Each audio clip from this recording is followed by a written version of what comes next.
আলপনা কেন মারা গেল ওদের মুখ থেকে শুনে নিন ওদের কি হয়েছিল। কারণ আলপনা ভীষণভাবে অসুস্থ। আমাদের যেগুলো অসুখ আছে আর কি সেগুলো অতটা সেরকম সমস্যা আর কি না বেশি, তার মানে জ্বর সর্দি এগুলো তো কমন ব্যাপার। কিন্তু ওর যে ইউএসজি রিপোর্ট করিয়েছিলাম সেই রিপোর্টটাতে তো তোমাদের এসছিল হচ্ছে ওর গল ব্লাডারে স্টোন, সেটা ঠিক আছে। আর পরে আবার আমরা ব্লাড টেস্ট করিয়েছিলাম, ওই ডাক্তারই লিখে দিয়েছিল কিন্তু তখন হয়নি। হ্যাঁ তুমি বললে না যে রক্তের রিপোর্টটা পরে আসবে। হ্যাঁ তার মানে ওই একসঙ্গে সেই দিনই করেছিলাম। তোমাদের তো বলেছিলাম যে ব্লাড রিপোর্টও আমরা করিয়েছি, ডাক্তার লিখে দিয়েছিলেন ডক্টর সঞ্জয় দত্ত। তো ব্লাডের রিপোর্টটাও খুব খারাপ এসছে, খুবই খারাপ, বেশিরভাগই খারাপ এসছে। তার মানে ব্লাডের মেন রিপোর্ট সেটা হচ্ছে লিভার গ্রেড 1 ফ্যাটি, আর যেটা এসছে সেটা হচ্ছে জন্ডিস এসছে। যেহেতু ওর অনেকে বলছে আর কি, ডাক্তারও বলছেন যে ওর যেহেতু স্টোন আছে সেই জন্য জন্ডিস দেখাচ্ছে, হালকা জন্ডিস। আমরা লাইভে এসেছিলাম, ওখানে বলেছিলাম, অনেকে বন্ধুরা কমেন্ট করে বলেছে। আর আরেকটা যেটা মেন সমস্যা সেটা হচ্ছে রক্তাল্পতা, মানে ওর শরীরে রক্তের অভাব। হিমোগ্লোবিন 6.5 আর ব্লাড ওর যে গ্রুপ সেটা হচ্ছে ও নেগেটিভ।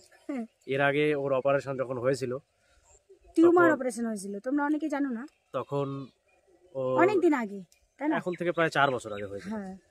তো সেই এখানে ধরা পড়ছিল না অসুখটা।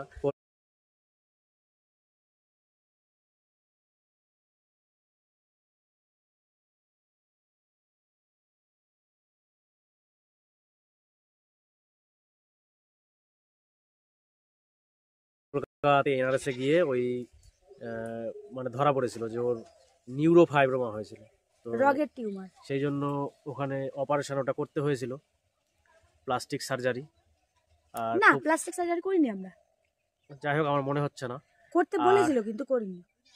আর খুব সেনসিটিভ আর কি জায়গায় অপারেশন হয়েছিল, ইউটেরাস টিউমার ছিল। আর এখন যেটা ওর সমস্যা সেটা হচ্ছে রক্তে হিমোগ্লোবিনের পরিমাণটা খুবই কম, 6.5। আমরা ডাক্তারবাবুকে বললাম, ডাক্তারবাবু বললো যে অত ঘাবড়ানোর কিছু না, শারীরিক সমস্যার জন্য অনেক সময় রক্ত কমে যায় শরীরে ঠিকঠাক খাওয়া দাওয়া, ঠিকঠাক ফল খেতে হবে, মানে যেগুলো ফল খেতে বলেছে, যেমন বেদানা খুব করে খেতে বলেছে, আর খেতে বলেছে হচ্ছে বিট, আর সেই সঙ্গে খেতে বলেছে মোচা, থোড়, কলা, মানে ফল বেশি বেশি করে খেতে বলেছে। তাহলে বলছে যে 2-3 মাসের মধ্যে মোটামুটি 8, 8.5, 9-এর উপরে চলে আসবে। আর কিছু ওষুধ দিয়েছে, সেগুলো ওষুধ চলছে ওর। এখনও ওর বমি ভাবটা যায়নি, মাঝে মাঝে হঠাৎ করে একদিন করে বমি ভাব করছে। আর অনেকে আমার বন্ধু বান্ধবরা বলছে যে গল ব্লাডারের স্টোন নাকি গলে না, মানে ওটা গলে বের হওয়ার রাস্তা নেই।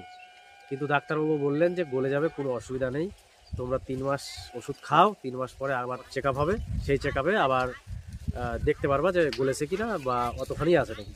তো সেই বিশ্বাস নিয়ে আমরা ওর ওষুধ খাওয়াচ্ছি। এখন মেন সমস্যা মেনলি আলপনার ব্লাড গ্রুপ ও নেগেটিভ ছিল। ও নেগেটিভটা সবাই জানেন একটু দুর্মূল্য, খুব কম পাওয়া যায়। এভাবেই আস্তে আস্তে আলপনার জীবনটা শেষ হয়ে গেল।